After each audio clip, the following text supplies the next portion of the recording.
All right. Yeah. We always, every time I remember when I go to the nursing home, when I came, the nurse said, oh my God, this one has just good for her. You make the day for her. Great, let's come back together. Yeah. I know, I heard a lot of, I hear a lot of really good discussion. And, all right, we are, moving on.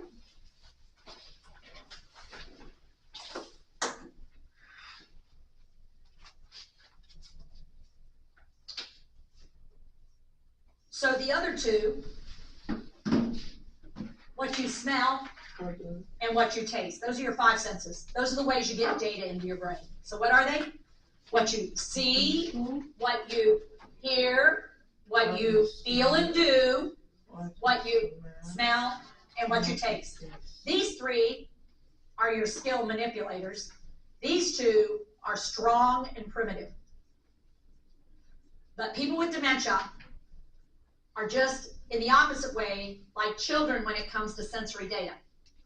Children develop which of these first? Curiosity or safety awareness? Which do they get first? Curiosity. Who's in charge of safety awareness? Someone else, not them. They can care less about safety awareness. They're curious about everything. They want to investigate everything. They're curious. They want to check it out. They have absolutely no safety awareness.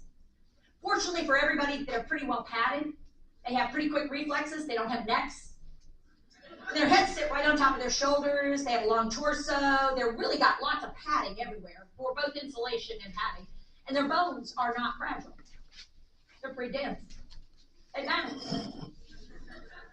When you get dementia, your brain fries in the opposite way it was developed. It dies, it fries. It's not working in the opposite way. So what are they going to keep? Curiosity. What are they going to lose? Safety awareness. Here's a heads up. You're not my mother. I resent it when you try to be my mother because I've lived a ritual life. I am not 3 years old. I am not 18 months old. You don't treat me like that. My client all the time told me, you are And not yet my God. skill set requires me to figure out how to create an environment that's safe for me. But it still has to have this or I won't stay there. But if it's too much, I get overwhelmed. And if it's not safe, And I don't have what they have. I don't have padding. My bones are fragile. My fat pads have all gone to my trunk. I don't have it in my extremities. And I'm losing skills, and I lose them in the opposite way I develop them. That's the reality.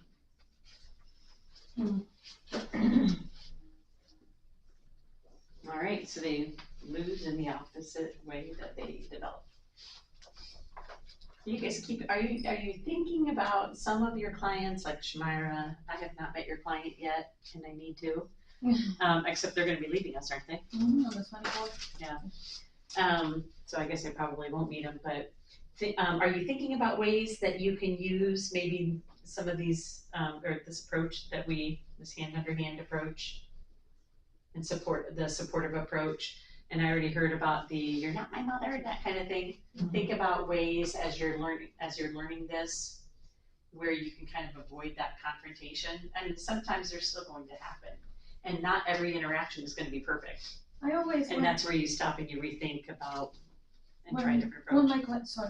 Go ahead. When my client says things like, "Oh, you are not God," when he don't want to take the medication, or he told me, "Oh, God told me do not take it," and then I just wait a couple minutes and come back and I start talking with him, what God told you, and he started talking and I just make him calm, and then he say, "Oh, I think I better take it," and but now in this week he was like more irritated about things. Yeah. And I always try to sit down with him and what God told you.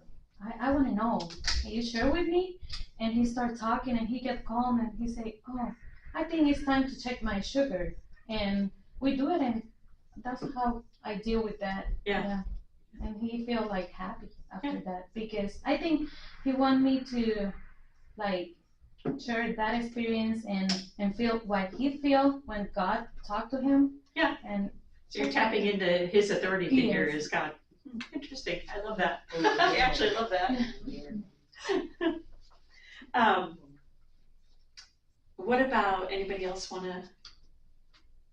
Well, one example I had was one of my first clients. She didn't like to take her pills.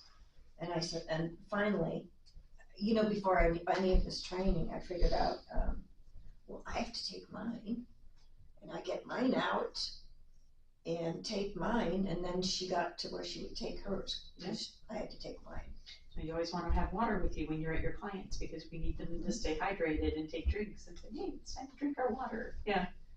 Yeah, that's So that you can can model. with Barb, but she don't take no meds, but she do have to have exercise for resistant bands. So even though the band in front of her, you ask her, hey, you want to do this? She'll say, no, not today.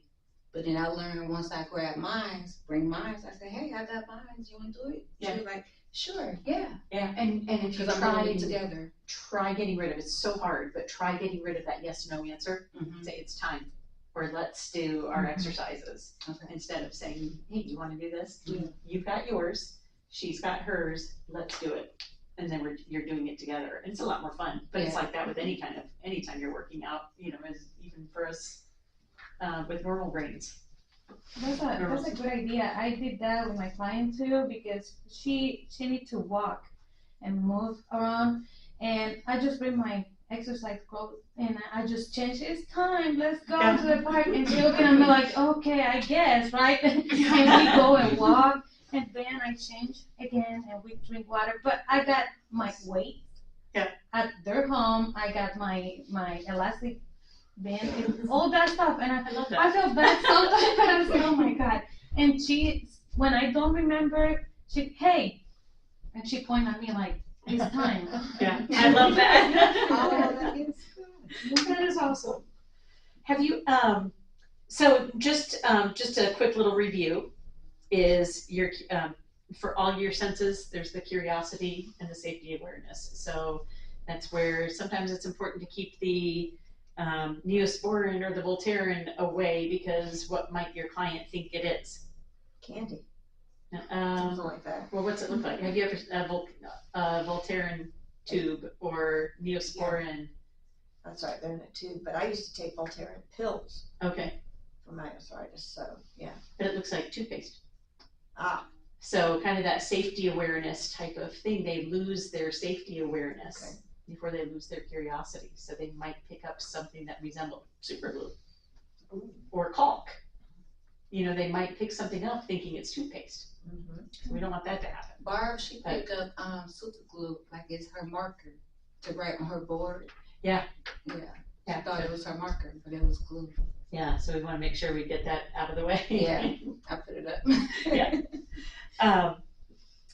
Children they're safer in general because they're well padded, they're insolent, they're not as fragile as, say, an older adult, maybe in their 80s or 90s. People living with dementia will lose safety awareness before they'll lose that curiosity. They are still they're losing skills, especially as they progress through the gem states.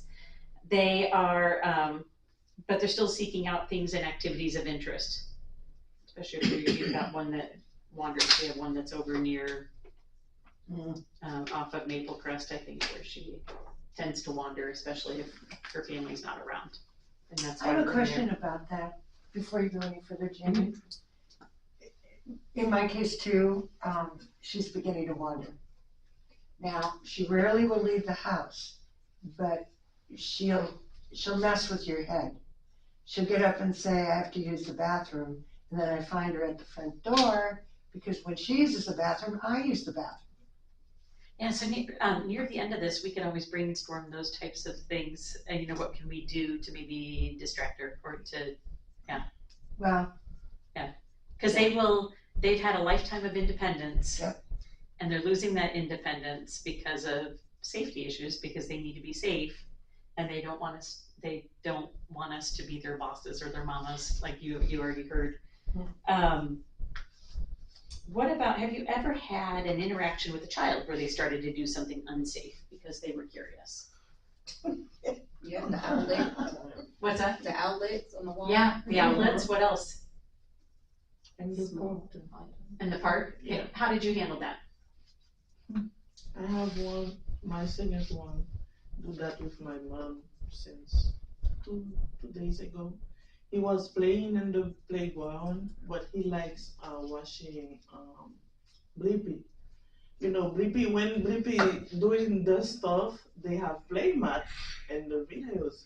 But he didn't pay attention about that. When my mom told him, don't throw yourself, he said, okay, and he just go down. Instead, he go down and the slide, he just lay down in the floor. And thanks God, he didn't have anything in the X-ray, everything is okay. But he's still like walking like this at home. I said, you see that? And he said, he didn't hurt me, mommy. Yeah. But I was scared with the first day when my mom told me, I think you need to go to the ER with Ethan because he just stay up. And I said, no, by the time to come to get him, he just go down in the floor. Yeah. And sometimes kids, I know he has fall, but he's very active. He didn't understand everything you're talking with him. He didn't hurt me. Blippi do it. I'm Sonic. And he think he like everything passing in the TV. I said, oh my God. I don't know what I need to do with him. Sometimes you have to let kids try things out. But if it's a safety issue, like if they're gonna run out in the street, something like that, that's where we have to kind of intervene and redirect them. But anything else? Yes, I had my son set himself on fire one time. Oh my Lord. He went to the babysitter. She had candles out all the time. I said, how do you manage that with all these children? And she said, they don't bother the candles. I tell them not to. So I thought, okay, I'm making dinner. Got the house all cleaned up. I got a candle under the coffee table, and I'm gonna light it. And I've got both my boys on the couch, and I'm like, now, don't touch. This will hurt. Do not touch. I turn away. I walked into the kitchen, which is I had a tiny house. Mhm. You know, the kitchen, the family room are just like right there. I took probably 10 steps and my other son screams, Mom, Michael set himself on fire. Oh my gosh. He had taken a piece of paper and stuck it in the candle. Curiosity. You know? And, Yeah. well, you can imagine what happens next. Oh, It's the Jesus. emergency room. It's getting the neighbor over to make sure that I got the carpet out of fire, you know, and it's not gonna spark back up again and burn my house down, and it just. Oh my God. So he wouldn't listen to me, but he would listen to the babysitter. Interesting. Did you learn the lesson? He's that kind of a child. Yeah. He just. Sometimes you just have to, I mean, that was a pretty dangerous situation, but. No, but he was like that. I mean, people used to tell me their kids would climb the curtains, and I didn't believe them until I had him. Did he grow up to be a stuntman or something?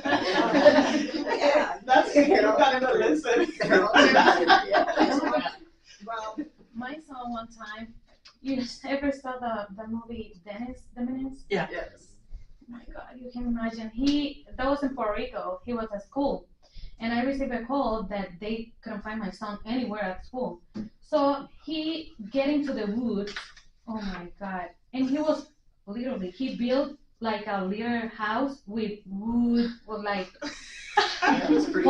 palms and all this. Yeah. So we was with a lot of people with horses trying to find my kid. Oh my God, I was crying like a crazy woman. Sit down in the corner of the river, and my dad, okay, we're gonna find him. We called the police.